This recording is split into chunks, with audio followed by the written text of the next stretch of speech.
വൈകിട്ട് വെറുതെ ഞങ്ങൾ വീട്ടിലിരുന്നപ്പോൾ ഞങ്ങൾ വെറുതെ ഒന്ന് ഇറങ്ങാമെന്ന് എടുത്തിട്ട് കണ്ടതിൻ്റെ വെറുതെ ഇറങ്ങിയതാണ്. നല്ല അടിപൊളിയാണ്. ഞങ്ങൾ എങ്ങോട്ട് ഇറങ്ങിയെന്ന് കമൻറ്റ് ചെയ്യാൻ പറ്റുമോ? ഞങ്ങൾ ലുലുവിലോട്ട് ഫ്രണ്ട്സ് വന്നത്. ലുലു അപ്പം ഞാനിവിടെ രണ്ടാമത്തെ പ്രാവശ്യമായിട്ട് ലുലുവിലോട്ട് വന്നത്. ഭയങ്കര രസമാണ്.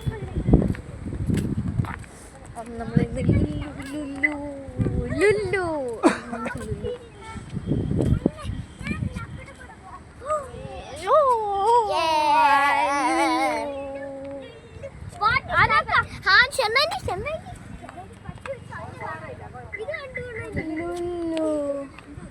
ഇതാണ് ഞങ്ങളുടെ ആനപ്പ്.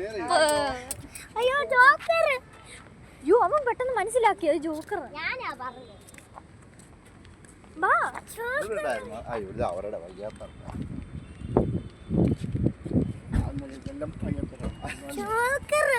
അങ്ങനെ നമ്മൾ ലുലുലെത്തിയിരിക്കുന്നു. നല്ല പടിയാണ്. നമ്മൾ നേരെ നമ്മൾ നേരെ വരുന്നത് ലുലുലോട്ടാണ്. ഇനിയിപ്പോൾ നമുക്ക് ലുലു മുഴുവൻ ചുറ്റിക്കറങ്ങാം കേട്ടോ. അടുത്ത എപ്പിസോഡിൽ വരാം. Bye bye.